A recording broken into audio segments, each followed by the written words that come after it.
Ang pag-ibig ay hindi parang nakatagong hiyas na basta na lang nahuhukay sa tabing dagat. Ito ay parang isang binhi na nahulog sa bitak ng semento, pilit na sumisibol sa pagitan ng magaspang na realidad.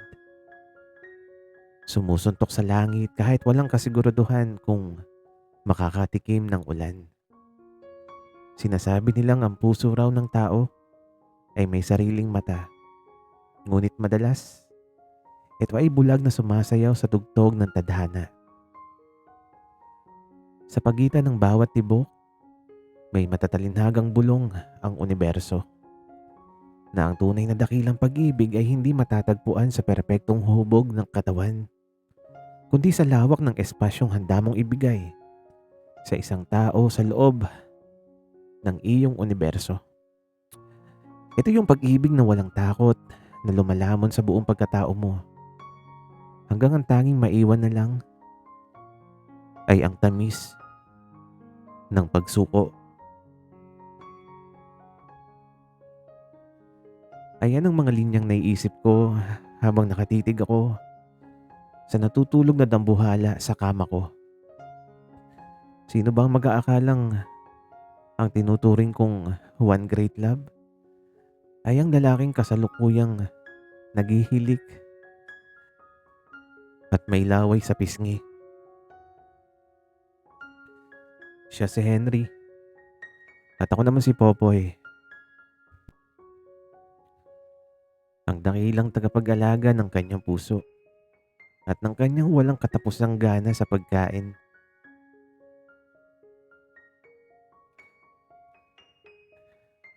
Popoy, wika niya habang nakapikit pa rin. Ang makapal niyang braso ay biglang humampas sa dibdib ko. Muntik na akong mawala ng hininga. Mabigat ang lalaking to. Ano yun, taba? Sagot ko. Pilit na inaalis yung braso niya, pero ang totoo, gusto ko namang nakadagan siya sa akin. Gutom na ako. Gusto ko ng sinangag na may maraming taba ng baboy. Napabuntong hininga ako. Ito yung simula ng bawat umaga namin. Si Henry ay hindi lang basta mataba. Siya yung tipo ng lalaki na kapag ngumiti, nawawala yung mga mata sa pisngi. At kapag yumakap, pakiramdam mo ay binalot ka ng pinakamalambot at pinakamainit na kumot sa mundo. Nakakatawa yung setup ng buhay namin. Ako yung payat na laging natataranta. At siya yung malaking oso na tanging ang alam na laro ay ubusin yung laman ng refrigerator ko. Pero wag kayong magpalinlang. Sa likod ng mga tawa at asara namin sa umaga, may ibang hangin na humihihip kapag lumalalim na ang gabi. Katulad na lang noong gabing yun, brown out sa buong subdivision, ang buong paligid ay nabalot ng madilim at malapot na katahimikan. Ang tanging liwanag lang ay ang maliliit na kandila sa ibabaw ng hapagkainan. Silangang hangin ang umiihip, malamig pero nagdadala ng kakaibang init sa balat. Nasa sala kaming dalawa, nakaupo sa sahig dahil masyadong mainit sa sopa. Nakasando lang si Henry at maiksing short. Sa liwanag ng apoy ng kandila, kitang-kita ko yung kislap ng pawis sa kanyang malapad na dibdib at sa leeg niyang may kakapalan. May kakaibang kaba yung biglang gumapang sa dibdib ko. Papoy, tawag niya. Mababa yung boses niya, malayo sa pambatang tono niya kaninang umaga. Bakit? Sagot ko. Medyo kinakabahan nga ako eh. Magkasama na kami sa isang bubong ng matagal Pero iba yung titig niya ngayon. Yung mga mata niyang madalas na mapagbiro ay tila may kung anong lalim na gustong humila sa akin pabalik. Gumapang siya papalapit sa akin. Ang bawat galaw niya ay mabigat. Mararamdaman mo yung yanig sa sahig.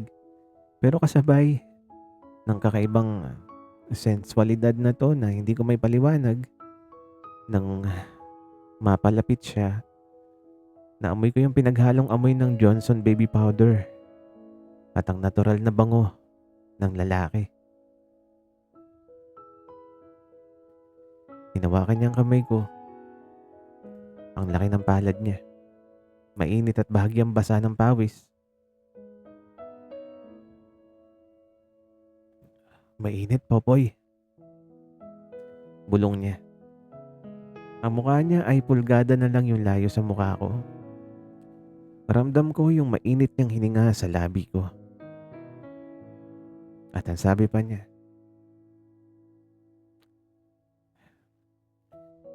pati dito sa loob ko mainit. Tiningnan ko yung kanyang mga labi. May mapang-akit ng ngiti na sumilip doon. Isang laro ng pang-aakit na alam niyang talo ako. Dinala niya yung kamay ko at ipinatong sa kanyang malapad na tiyan. Malambot pero sa ilalim niyon ay ang lakas ng isang lalaking alam kung paano ako pasunurin.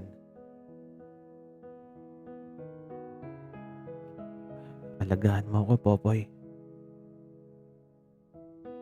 Ang huling bulong niya bago niya tuluyang inilapit ang kanyang muka at ang dilim ng gabi ay naging saksi sa masidhing tagpo na tanging kami lang dalawa ang nakakaalam.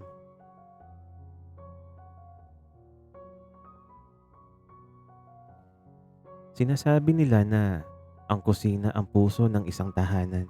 Kung totoo yon, ibig sabihin ang refrigerator namin ang pinakasagradong altar kung saan araw-araw nag-aalay ng debosyon si Henry.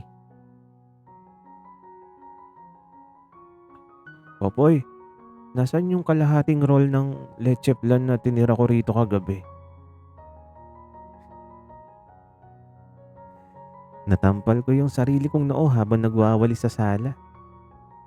3:00 pa lang ng hapon pero yung boses ng alaga ko, parang sirena ng bumbero sa lakas. Pumasok ako sa kusina at nakita ko siya roon. Nakabitin ang kanyang kalahati ng malaking katawan sa loob ng bukas na rep, habang ang short niyang maikli ay halos bumigay na sa kurba ng kanyang balakang. Anong itinira mo? Sabi ko habang pinipigilan kong matawa sa itsura niya. Henry, 12:00 ng hating gabi. Direkta mo sa bibig mo yung 3 layer noon. Akala mo ba hindi ko nakita yung bakas ng caramel sa natutulog mong muka?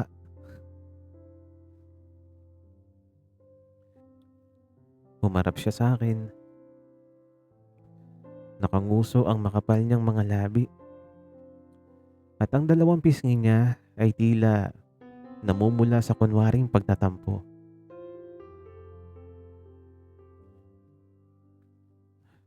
Grabe ka sa akin. Pinaparatangan mo ang isang taong nagugutom lang ang puso.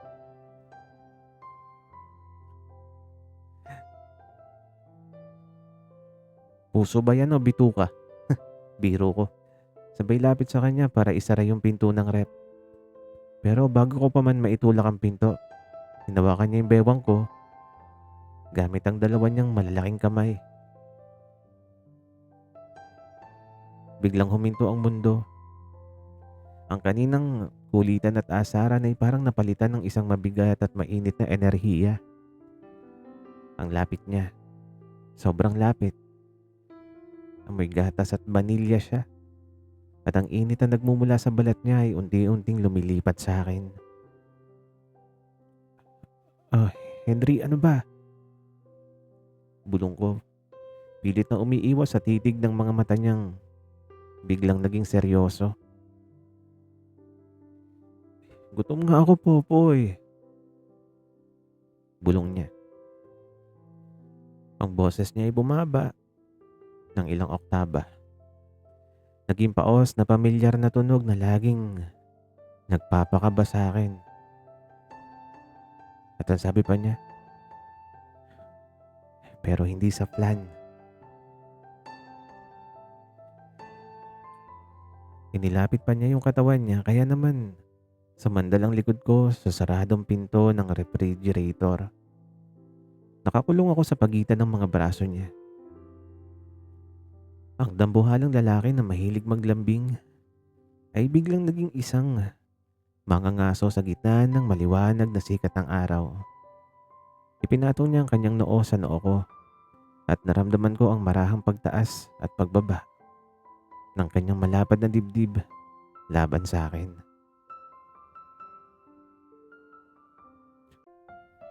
Sila lang ba ang pwedeng makatikim ng matamis? Tanong niya. Ang mga mata niya ay napako sa mga labi ko.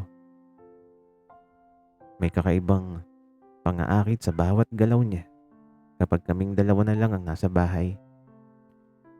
Alam niya ang kahinaan ko na kahit gaano ko siya kutsain sa katawan niya, isang hawak niya lang sa akin ay tila naglalaho lahat ng lakas ko. Dahan-dahan niyang dinadala ang isang kamay ko sa leeg niya. Ipinapakiramdam ang mabilis na tibok ng kanyang ugat. Popoy, alagaan mo ako. Pag-uulit niya sa mga salitang naging sumpa ko na yata. Isang mainit at mapusok na halik ang isinagot ko sa kanya. Isang tagpong nagsimula sa paghahanap ng pagkain, ngunit nagtapos sa pagkain ng aming mga nag-aalab na damdamin sa gitna ng tahimik na kusina. Sabi nila, ang bigat ng isang bagay ay nasusukat sa kilo. Ngunit paano mo titimbangin ang damdaming matagal nang nakalibing sa ilalim ng mga biro at asaran? May mga hapon na ang bigat ng hangin ay hindi dahil sa paparating na bagyo, kundi dahil sa mga salitang hindi masabi-sabi ng dalawang taong natatakot na masira ang kung anong meron sila.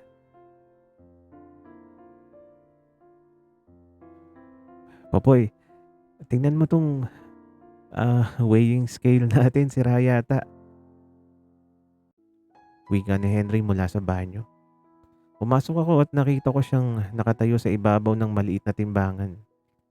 Habang ang buong katawan niya ay bahagyang umuuga dahil pilit niyang itinataas ang isang paa para raw mabawasan ang timbang niya. Anong sira? Baka ikaw yung sumira. Tawa ko habang nakasandal sa pinto. Sinasabi ko na sa iyo, Henry. Yung 3 platong pansit canton kagabi. Hindi yun basta-basta maglalaho sa hangin. Bumaba siya sa timbangan na may kasamang malakas na padyak. Dahilan para mayanig yung mga tiles sa banyo. Lumapit siya sa akin, nakasimangot. Ang malalaki ng mga pisngi ay tila umbok na umbok sa pagtatampo. Masama mo sa akin. Kaya nga ako nagpapadaba para mas marami kang mayakap. Tapos ganyan ka. Aba, nagrereklamo ka. Sino ba yung bumili ng 3 dosenang itlog linggo-linggo para lang sa almusal mo? Wika ko pero bago pa matapos yung sasabihin ko, bigla niyang hinila yung kamay ko. Sa isang iglap, napasandal ako sa pader ng banyo. Isinara niya yung pinto gamit ang siko niya at muling nabalot ang paligid ng pamilyar na init na laging dumarating kapag kaming dalawa lang yung magkasama. Ang banyo ay maliit, kaya naman ang bawat paghinga namin ay nagiiwan ng hamog sa hangin. Popoy, bulong niya. Ang mapaglarong Henry kanina ay biglang naglaho. Ang natira na lang ay ang lalaking may matalim na mapang-akit na tinig. Dahan-dahan niyang binaba ang kanyang muka sa may leeg ko. Naramdaman ko yung basa at mainit niyang dila na gumuguhit ng marahang linya roon. Napaigtad ako sa kaba at sarap. Napahawak ako sa kanyang malalapad na balikat. Ramdam na ramdam ko yung tigas ng kanyang kalamnan sa ilalim ng malambot niyang balat. Ang kanyang mga kamay ay gumapang pababa. Marahas, ngunit may pag-iingat na humawak sa aking bewang. Itinulak yung buong katawan ko papalapit sa kanya. Hanggang sa walang natitirang espasyo sa pagitan namin.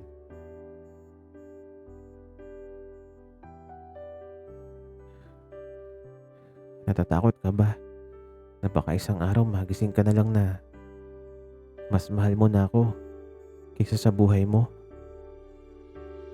Bulong niya. Ang kanyang mga labi ay sumasayad sa tenga ko habang ang kanyang hininga ay nagpapatayo ng mga balahibo ko. Oh, Henry. Ang tanging nauutal kong nasabi habang ang madilim at saradong espasyo ng banyo ay naging saksi sa isang mainit na pang-aakit na unti-unting lumilusaw sa lahat ng aking depensa. Kung ang pag-ibig ay isang laro ng habulan, madalas ay nadadapa ako sa sarili kong mga paa. Habang si Henry naman ay petiks lang na naglalakad habang kumakain ng chicharon. Pero walang mas nakakatawa at nakakatakot sa isang dambuhalang lalaking tinatamaan ng matinding selos. Nagsimula ang lahat ng bumisita ang matanda at matipunong pinsan ng kapitbahay namin para magpatulong sa paglilipat ng sopa. Bilang mabuting mamamayan, tumulong ako. Nang bumalik ako sa bahay, nadatnan ko si Henry sa sala. Hindi siya kumakain. At doon pa lang, alam kong may malalim na krisis.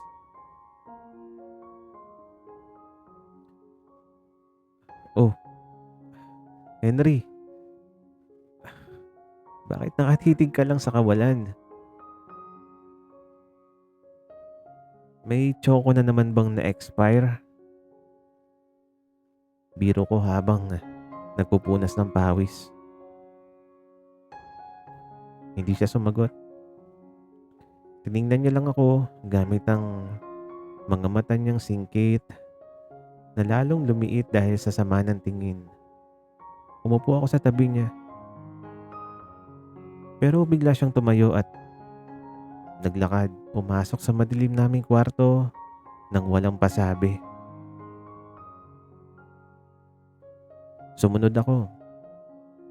Kinakabahan na ewan. Pagpasok ko biglang sumara yung pinto sa likod ko. Sa loob ng silid na walang ilaw kundi sinag ng buwan na lumulusot sa bintana, naramdaman ko na lang ang pagharang ng isang malaking anino, si Henry. Sino yun? Mababa, paos at may halong banta ang boses niya. Sino? Yung naglipat ng sopa? Pinsan lang ni... Hindi ko na natapos yung sasabihin ko dahil mabilis niya akong tinulak sa kama. Sa bigat niya, lumubog kami pareho sa kutsyon. Mabilis siyang pumatong sa akin. Ang dalawa niyang kamay ay nakadikit sa magkabilang gilid ng ulo ko. Ang bilis ng paghinga niya at sa dilim ng gabi, ang init na lumalabas sa katawan niya ay parang apoy na gustong tumupok sa akin. Hindi ko nagugustuhan yung tingin niya sa'yo, Popoy. Bulong niya. May kakaibang pang-aakit sa boses niya ngayon. Hindi na ito yung Henry na nagmamakaawa para sa pagkain, kundi yung Henry na nang-aangkin ng kanyang pagmamayari. Oh, nagsiselos ka ba sa kanya, taba? Hamon ko. Kahit ang totoo ay abnormal na yung kabog ng dibdib ko sa posisyon namin. Oo, dahil akin ka lang eh. Sagot niya bago niya isinubsob ang mukha niya sa leeg ko. Ang maras na paghalik niya doon ay may kasamang mahigpit na kagat na nagpasinghap sa akin. Ang malalaking kamay niya ay gumapang sa ilalim ng damit ko. Hinaplos yung bawat bahagi ng balat ko na tila ba sinisigurado niyang walang ibang pwedeng humawak doon kundi siya lang. Sa madilim na gabing yun, sa pagitan ng kanyang mabibigat at nagbabagang mga halik, tuluyan ng nabaon ang selos at nalipat ng walang katapusang silakbo ng aming mga damdamin.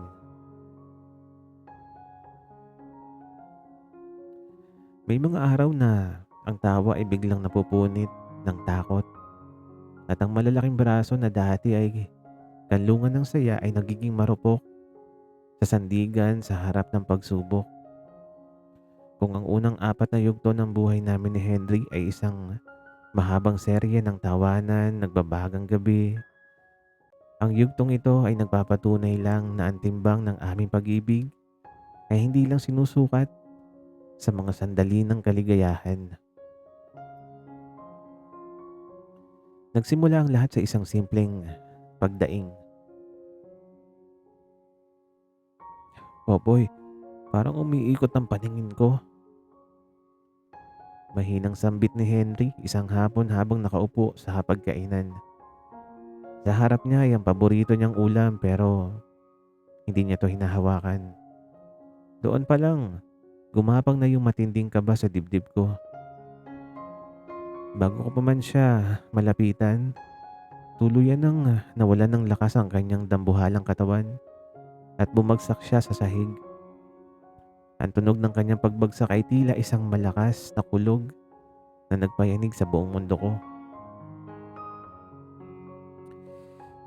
Ospital, kritikal, diabetes at alta presyon, mga salitang alam kong kaaway ng kanyang katawan pero hindi ko akalaing darating sa puntong kikitil sa aming bukas.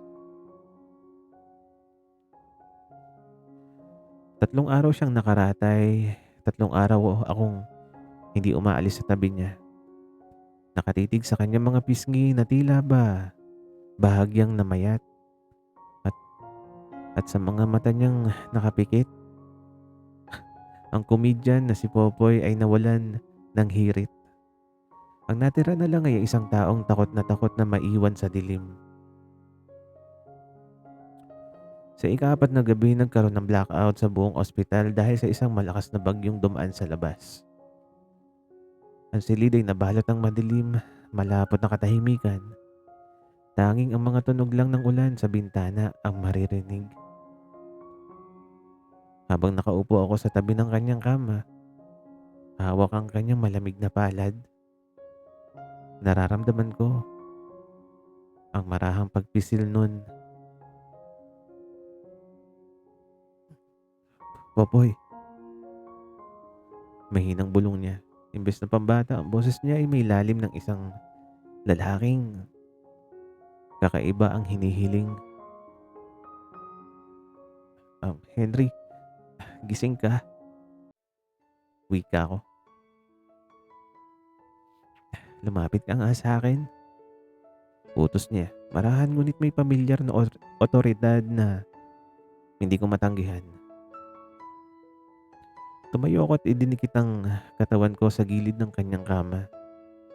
Sa gitna ng kadiliman kahit nanghihina, ginamit niya ang kanyang natitirang lakas upang hilahin ang aking leeg pababa.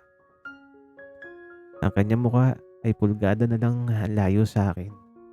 At ang kanyang mga mata, kahit may bakas ng sakit, ay nag-aalab pa rin sa pamilyar na pang-aakit na tanging sa akin lang niya ipinapakita.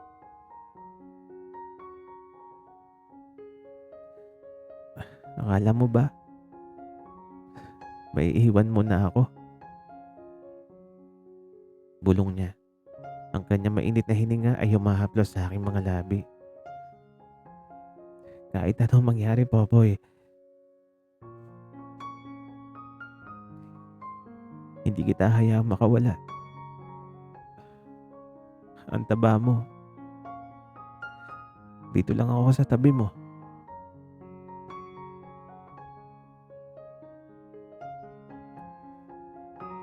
Dahan-dahan niyang tinaas ang kanyang kamay upang haplusin ang aking muka. Bago niya dinigit ang kanyang mga labi sa akin. Isang halik na hindi na lang basta mapusok kundi isang halik ng pangako sa gitna ng nagbabadyang unos at madilim na gabi na magkasama naming haharapin ang huling yugto ng aming kwento. Pagkatapos ng unos na dumaan sa kalusugan ni Henry, nagbago yung ihip ng hangin sa aming tahanan. Ang refrigerator na dati puno ng matatabang karne at matatamis na panghimagas ay napalitan ng mga sariwang gulay, prutas at oats na madalas niyang irapan tuwing almusal. Popoy, parang awa mo na. Kahit isang pirasong tsokolate lang. Pakiramdam ko nagiging dahon na yung dila ko. Pagmamakaawa niya sa isang hapon habang nakadapa sa sopa. Ang malaki niyang katawan ay nakalaylay na yung kalahati sa sahig. Parang isang malaking oso na pinagkaitan ng pulot pukyutan. Walang tsokolate, Henry. Matigas kong sagot habang nagbabalat ng mansanas. Gusto ko pang mabuhay ka ng matagal. Sino na lang yung magpapabigat sa kama ko kung mawawala ka? Bumangon siya at sa kabila ng pagbabawas timbang, naroon pa rin yung pamilyar na kurba ng kanyang mga pisngi na lalong tumitingkad kapag siya ay nakanguso. Lumapit siya sa akin nang walang tunog. Walang mga yapak na may kakaibang diskarte ngayon.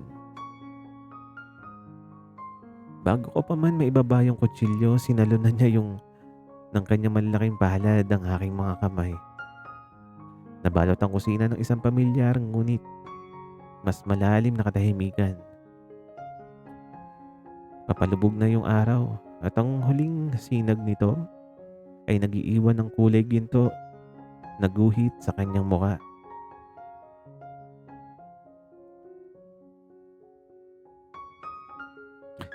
Kung hindi mo ako pagbibigyan ng matamis, Popoy, ako na lang yung kukuha ng matamis mula sa'yo. Bulong niya. Ang kanyang boses ay naging marahan at puno ng mapang-akit na panghihigop. Nilapit niya ang kanyang muka at sa pagkakataong ito, walang takot, walang pag-aalinlangan.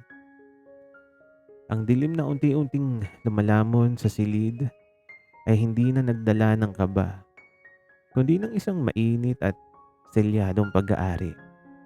Ang bawat haplos niya sa akin, bewang, ay tila pagsusulat ng isang bagong batas sa aking katawan na kahit magbagong hubog ng kanyang pisikal na anyo, ang bigat ng kanyang pag-ibig ay mananatiling permanenteng nakaangkla sa aking kaluluwa. Sa huling gabi ng aming kwento, habang magkapiling kaming nakatitig sa mga bituin mula sa aming bintana, alam kong natagpuan ko na ang aking tahanan. Si Henry, ang mataba kong alaga, ang aking una at huling pag-ibig. Sa pagtatapos ng bawat pahina at sa pagpihit ng huling yugto ng panahon, napagtanto nating ang pag-ibig ay hindi isang paglisan ng perpektong sukat, kundi isang walang katapusang pagluwag ng dibdib upang yakapin ang buong pagkatao ng iba. Ang tunay na one great love ay hindi natatapos sa huling tuldok ng isang kwento. Ito ay nananatiling nakaukit sa mga bitak ng ating mga alaala. Parang hanging hindi nakikita ngunit ramdam ang haplos sa bawat sandali ng pangungulila. Ang puso ay isang timbangan na walang kakayahang magsinungaling. Hindi nito sinusukat ang bigat ng laman, kundi ang lalim ng sugat at tamis na naiwan ng isang tao. At sa pagitan ng dilim ng gabi at liwanag ng umaga, ang pag-ibig ni na Henry at Popoy ay mananatiling isang matalinhagang awit ng universo, na ang pinakamagandang alaga sa mundo ay ang pag-ibig na walang hinihinging kapalit, kundi ang pahintulot na manatili sa tabi mo hanggang sa huling tibok ng natitirang sandali. Sana'y nagustuhan niyo ang aming kwento. Maraming salamat sa inyong pakikinig.